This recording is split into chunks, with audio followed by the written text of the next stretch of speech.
be with you. Greetings to you too.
God bless you, Henry.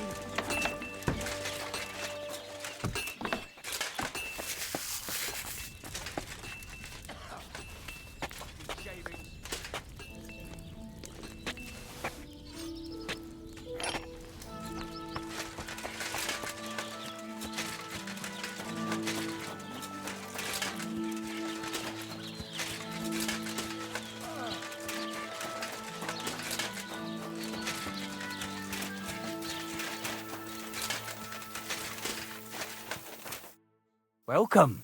What can I do for you? People call you the Mouth, right? They say you tell all sorts of stories. I'm no mouth to you. My name is Denyek. Got that? What do people call you then? Bughead? Arseface? I'm sorry, Stenyak. I'm Henry. Pleased to meet you. But you were right about the stories. I could tell you stories so sad they'd make the devil cry. Or would you prefer something so scary it'll make the hairs on your ass turn white? But it's a lot of hard work for me. Now, if you had something to drink or a couple of groschen, that might help loosen my tongue.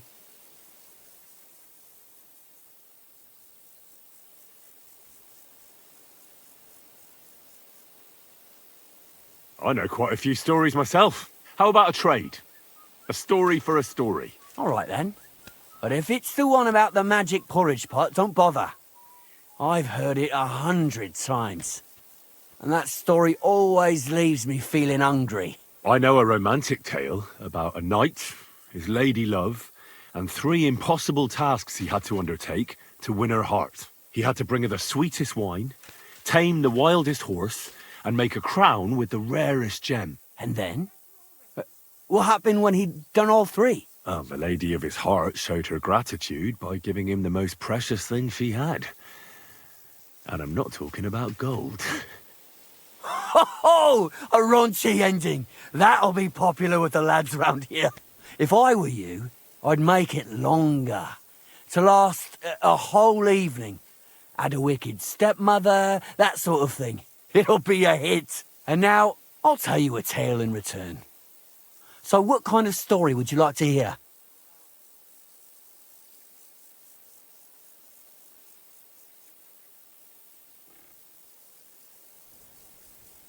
Tell me a sad story. Wise choice. Nothing better than a nice tragedy. What's more, when people cry, they get thirsty. So then they need another drink, and sometimes buy me one too. So, once upon a time, there lived in these very lands 2 brothers. The older was called Kuba, the younger, Matthias. They were both woodcutters, like their father and his father before him. One day, at the height of summer, they were working in the woods. The air was as hot as a furnace, so Matthias went to a nearby pond to cool himself. But as he was leaning over the cold water, there was a loud splash. His axe had got loose from his belt. In haste, he began to search the muddy bed of the pond, and his hands soon touched something hard and heavy. He pulled it out and could not believe his eyes. He pulled out an axe. Yes, but not his old one. It was an axe made of pure silver. Good God. I'd grab that without a second thought. Maybe you would, but Matthias would never. He was an honest man, and with a big swing he threw the silver axe back. He searched the pond again, and this time he pulled out his own axe. Nothing but dull iron and old wood. I reckon that was the right choice. Who knows who the silver axe belonged to? Well, quite. Listen on. Matthias was just about to leave when suddenly a water goblin came out of the pond, silver axe in his hands, and he said, "You're a righteous man, Matthias, and for your honesty, you may keep both axes." Matthias, not hanging around for the goblin to change his mind, took up both axes, gave us thanks, and ran to tell Kuba all about it. Kuba, however, was not best pleased with his little brother's fortune. He deeply envied Matthias for his newfound wealth, so he set out to try the same thing. He ran as fast as his legs could carry him straight to the pond, threw his own axe in, and began a pretend search for it. Yet Kuba had no luck. He pulled out the axe he'd thrown in himself, so he tried again. Tricked by sunlight, he grabbed something shiny, only to pull out his old iron axe again. Enraged, he hurled his axe back into the water and yelled, "Fuck this axe! I want a silver one!" But the water goblin heard his shameful cry and was greatly upset by Kuba's greed. So, when Kuba reached down into the water for a third time, the water goblin seized his hand, pulled him down whole to the dark depths, and drowned him.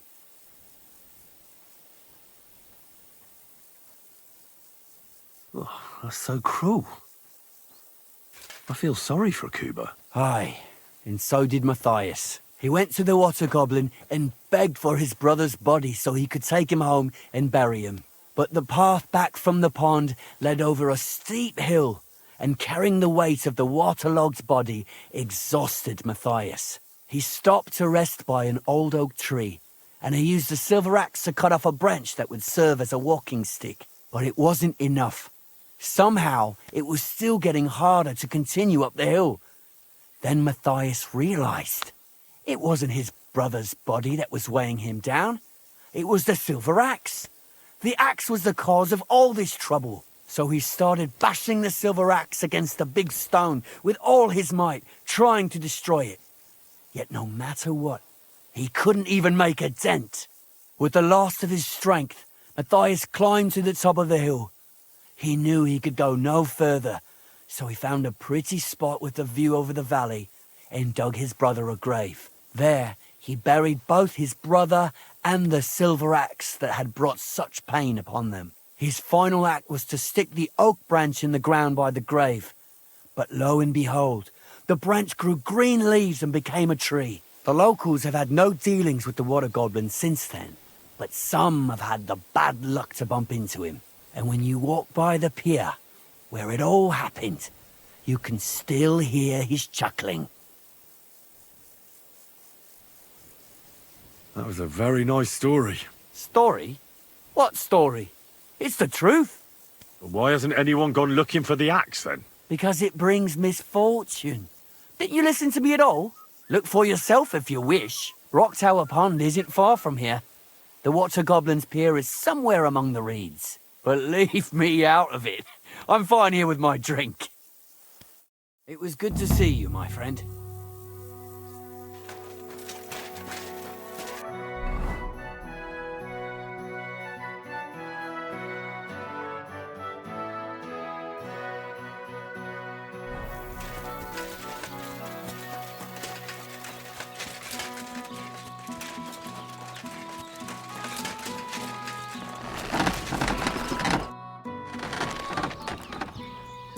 I'll have a look at the wares.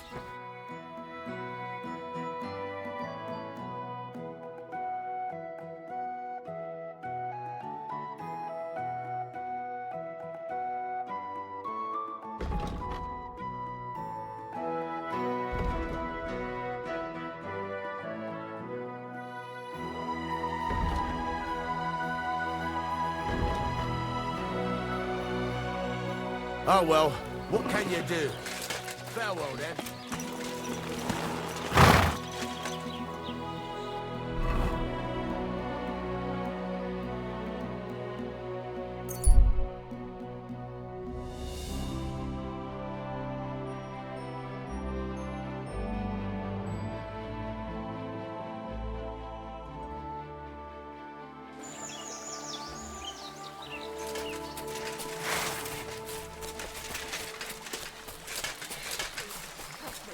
I've washed in a week.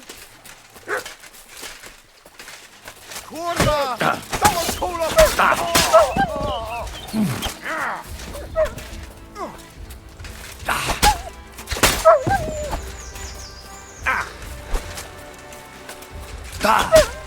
And it's done!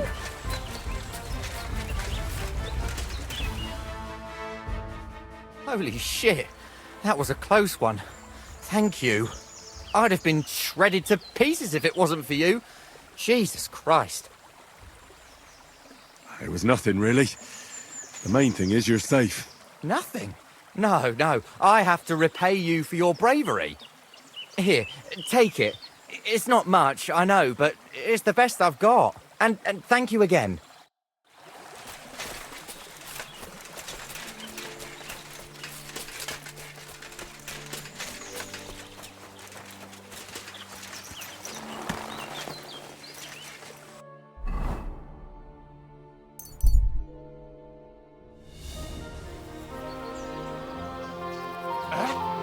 Hail, good man, God be with you. and with you. How about taking a break? Rest those legs and try your wits instead.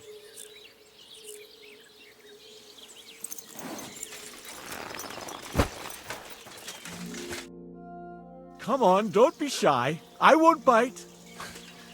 That's a relief. What were you going to offer me? Curiosity killed the cat. No shame in that, though.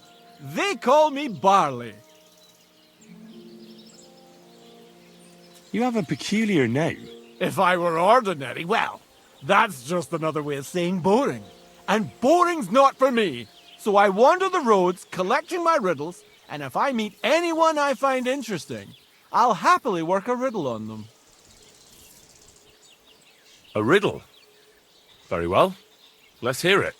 Now, listen carefully. What belongs to you alone, but is used more often by others? Any idea?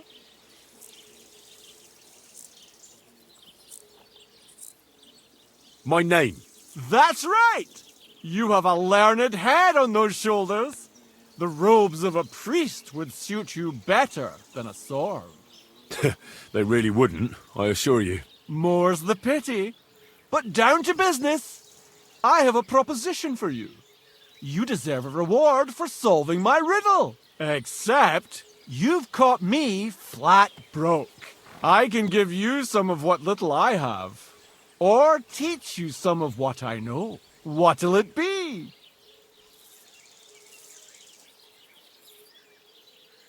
I'm always up for learning something new. What can you teach me? I spend my days on the roads and my nights in the taverns. What interests you more? Tell me about your experience on the road. You can't beat a sturdy pair of shoes and a good supply of wine or ale with you. And keep an eye on the clouds. They can tell you if a big storm is brewing and whether you'll have time to find some shelter. I'll bear that in mind. And you'll stay dry. Farewell!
Whoa, whoa.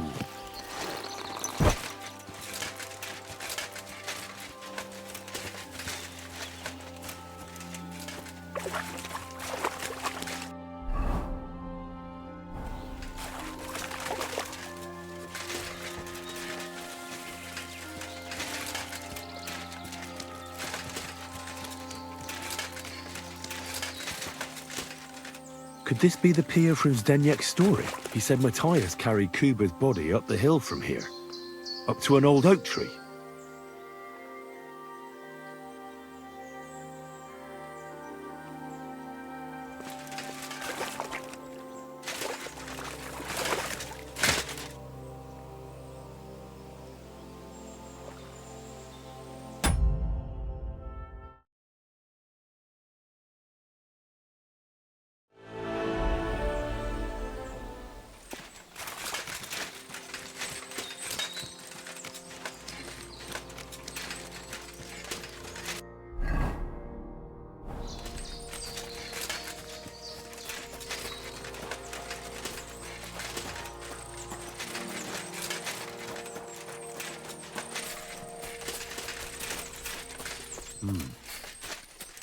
Well, there really is an old oak tree here. But what was the rest of the story? Something about smashing the axe on a rock.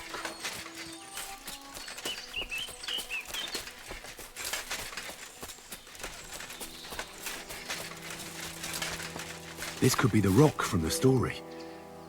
I'm on the right path.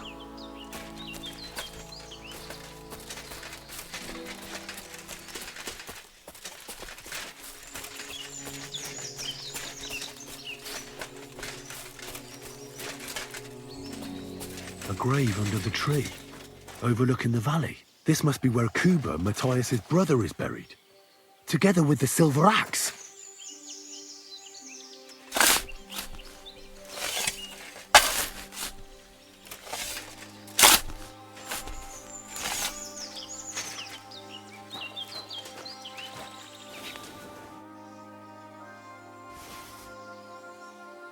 God in heaven. This really is the axe. All those years in the earth haven't treated it well. I hope I can fix it.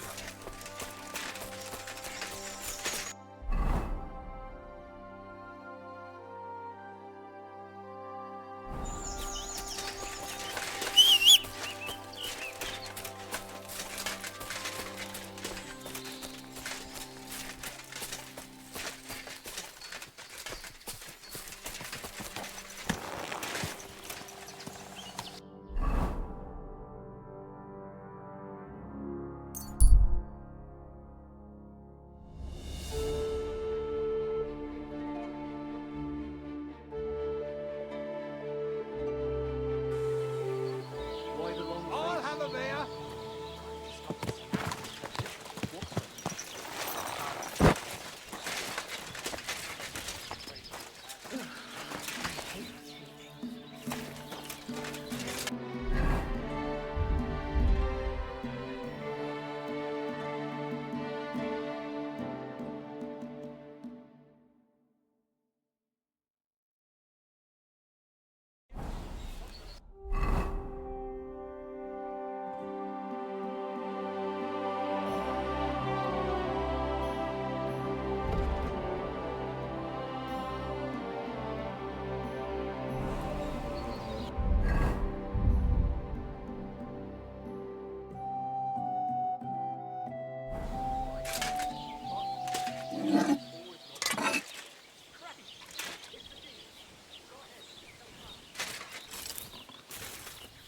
Aye, almost done.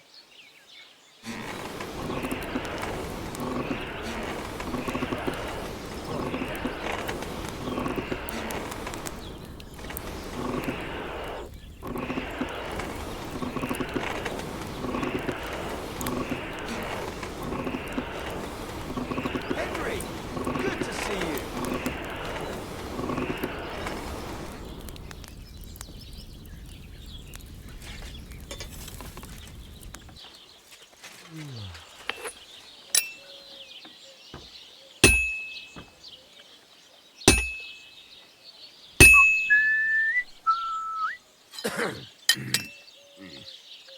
All right.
Christ almighty.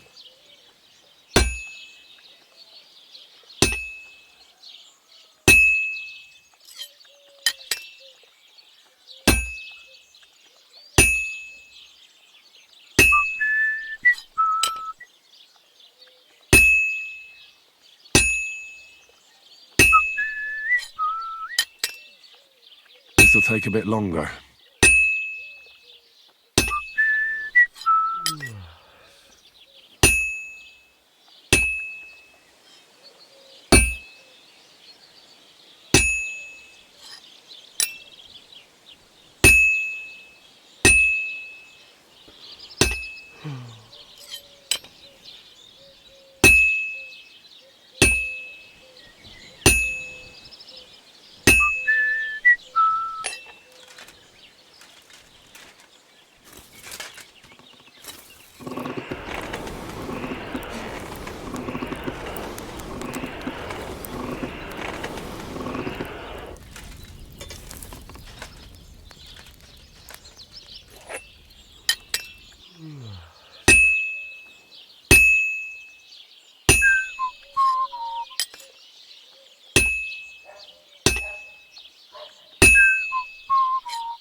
This is almost done.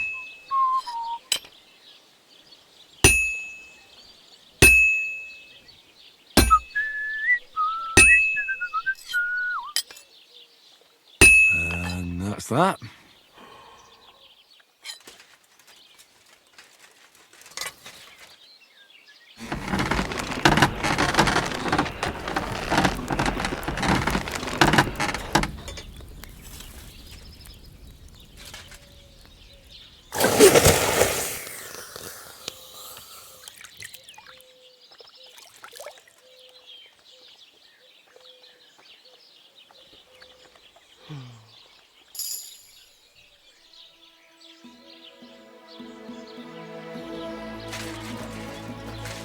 I'm sorry.